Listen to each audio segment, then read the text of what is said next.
John and I work with the Congolese Presbyterian Church, the CPC. John works with them in their medical department, and I work in their education department. The CPC has 702 elementary and secondary schools that they run in 2 provinces. These are some of the kids we'd like to have in those schools. I like to point out here, this little boy is holding what is the most popular plaything in a Congolese village. It's a homemade soccer ball. They take plastic grocery sacks. Ce sont des cordes, hein? Oui. And put them together, tie them up with strings, and they have a ball. Soccer is a very popular sport in Congo. This is a typical rural school. You'll see that the kids sit on the floor and don't have desks. The 2 little guys here in chairs brought those chairs with them from home.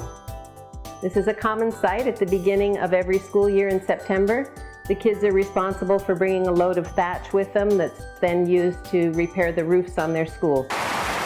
We have 9 months of rain every year, so having a good roof is very important. Even though the church runs these 702 schools, they are public schools.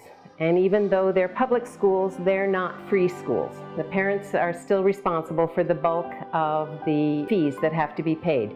The government does pay some salaries sometimes, but they don't pay very much, and it's not very regular. The school fees are modest by U.S. standards. In elementary school, for tuition, shoes, uniforms, and supplies, it'll cost about $40 per student per year. In secondary school, that's $50 per student per year. But 71% of the population in Congo lives on less than $1 a day, and most families are large, 5 or more children, so it's very difficult for families to pay even those modest amounts. Secondary school in Congo is a little bit different than in the U.S. It's a 6-year cycle, what would be the equivalent of junior high and high school here. The first 2 years are general studies, and the last 4 years are a targeted study. Someone who wants to be a teacher would be in a pedagogy cycle. Someone who wants to go into medicine would study biology, chemistry. And we have more vocational tracks, which would be sewing, carpentry, mechanics, that sort of thing. The IMCK high school level nursing school is among the best in the country. Our graduates are highly sought after. For the last several years, we've had 100% of our students pass, which is an amazing record here in Congo, and they get very good grades on their exams. So it's an excellent nursing school. It's one of 2 nursing schools, I believe, in Congo that has a computer center. The electricity here at the institution enables us to have computers for the students to use, and that gives them a real leg up in their learning. Another difference between public schools in Congo and in the U.S. is that there's no prohibition against teaching religion. And the CPC takes very seriously its responsibility and privilege to teach these kids about God's love and grace, and they have a very active Christian education curriculum throughout the 12 years of school. The qualification to be an elementary school teacher in Congo is a high school diploma.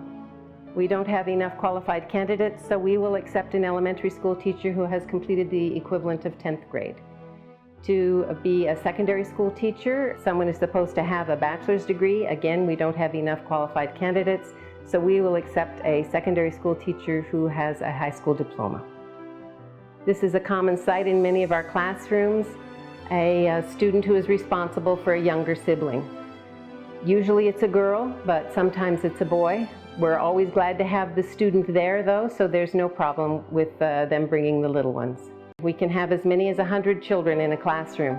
Our 702 schools are divided into 3 geographical regions, and statistics for one of those regions, which are comparable throughout all 3 regions, show that in the 2010-2011 school year, we had 16,000 children enrolled in first grade. And at that point, we had gender parity, about 8,000 boys, 8,000 girls.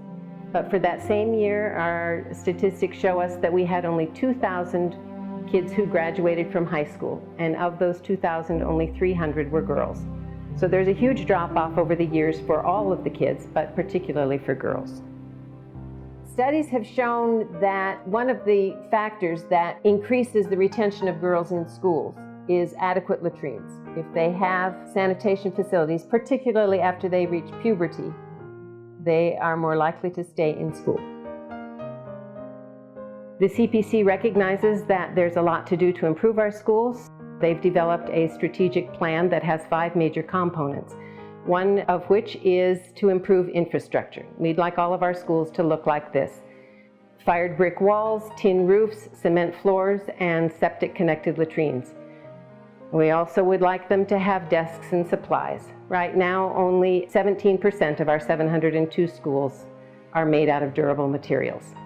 Another priority we have is to provide transportation for our supervisors. Some of our supervisors have to travel as far as 150 miles on foot to visit the schools for which they are responsible. We find that if we can get the motorcycles, they're able to get out more often and give the teachers and principals the kind of support that they need. Another priority the CPC has identified is training. As I mentioned, many of our teachers are underqualified, and the number one request from our CPC teachers is more training. With a grant from Presbyterian Women, through their birthday offering, we were able to hold a number of teaching seminars. These are elementary school teachers who have just completed a week-long training to reinforce their skills in teaching reading, writing, and math. At the end, they wanted to say thank you to Presbyterian Women. Notice that the sign is in French. The language of education in Congo is French. And we also thank Presbyterian Women. Presbyterian Women have been the backbone of missions globally, and certainly in Congo we have benefited a great deal from their generosity, and we're very, very grateful to PW for all they've done to support us. A fourth priority the CPC has identified is textbooks for teachers. We want to provide teachers textbooks in all subjects at all levels. Most of our teachers teach using the notes they took in high school, or for those who were fortunate enough to go to college, the notes they took during college. Through a grant instigated by Bill Sager of Ashland, Oregon, we were able to receive a matching grant from Rotary International in conjunction with the Congo Rotary and the Ashland Rotary that gave us $46,000, with which we were able to buy textbooks for teachers. We bought math textbooks and French textbooks for all of our secondary schools, and geography and history textbooks for all of our elementary schools. This was a huge deal in Congo. It made national news, and it was an enormous boost to the morale of our teachers. And a fifth priority that the CPC has identified is to increase the enrollment and retention of girl students. Right now, only 17% of girls in sub-Saharan Africa attend secondary school. We're working on this with a number of different projects, one of which is an after-school program to teach English and computer skills to high school girls. Again, that project was made possible by Presbyterian Women, this time through their thank offering.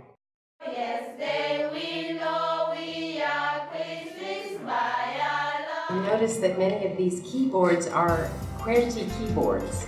The French keyboard is called an AZERTY keyboard, and the keys are in a little bit different order, and they have keys that have accents. These keyboards and most of these computers were donated by a hospital in the United States that was changing out computers. So these are English keyboards, but they have very cleverly changed with a piece of paper, noted on the keys what the changes are, and then changed the software to match with that, and have adapted them to French needs. Moi, je serai maître.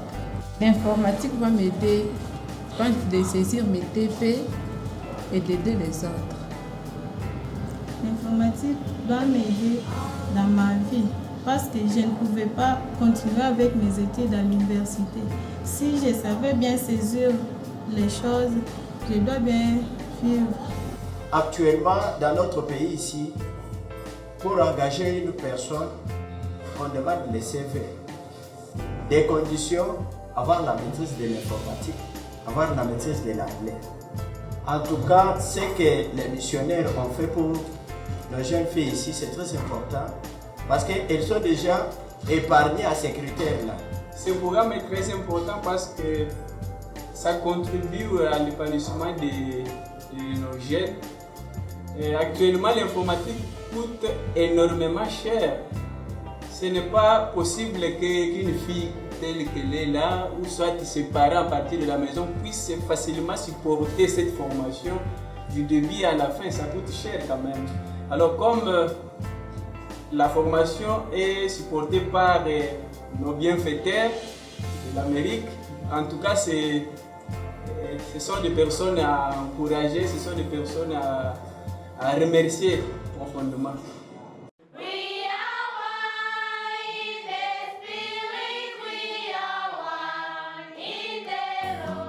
Welcome in the Marshall Center. The Marshall Center is the center for spoken English here in Kananga. I learned English in the Marshall Center. My teachers English are Mr. Douglas and Willie. My will is to speak English one day, and I think my future family will be an English speaker. I like English much more, and I talk English every day. And I introduced my teacher, Mr. Douglas and Mr. Willie. My name is Willie Lushimba. In 1968, I was born at Moma, an old Presbyterian mission. My father took me and all the family at Chikaji. I was healthy, I was with friends like every child. I passed in the second form, third form, and fourth form. I was very, very sick that year. And after 2 months, the doctor told my father, no, this disease doesn't have a cure, and it is difficult for your guy to be healed. And my father asked him what kind of disease that can't be cured. He told him that it was polio. And all the family was upset because there was no hope for me. My father was a mechanic, was working with Presbyterian missionaries. One of the doctor, Dr. Rambo, who was taking care of me there, told my father, no, don't be discouraged. We must hope that God can do something for your child. He told my father, no, don't worry about this problem, because once in the United States we had a president who was a cripple, and you can't worry about it. My father said, no, there is no problem. After 2 years, and I returned again at school, I studied. It was very good because I was very clever. I studied and I made a good grade. After that time, I went to my secondary school, which is again a Presbyterian school. I went there, I studied 6 years, and I didn't fail. It was very, very good for me, and I succeeded. Everybody was astonished about that. Dr. Nelson's wife gave me money in order to support my university. And I did again 3 years in university. I succeeded. It was very good. After that time, I returned again at home because there was no job. In our family, we were 5 children, 3 boys and 2 girls. My older sister, who was taking care of me, died when I finished university. I lost her, and I stayed with my mother and all the others in my family. After that, my mother was taking care of the family because my father had other wives. And after that, it was in 1999, my mother died, and I lost her again. By that time, it was difficult for me to survive.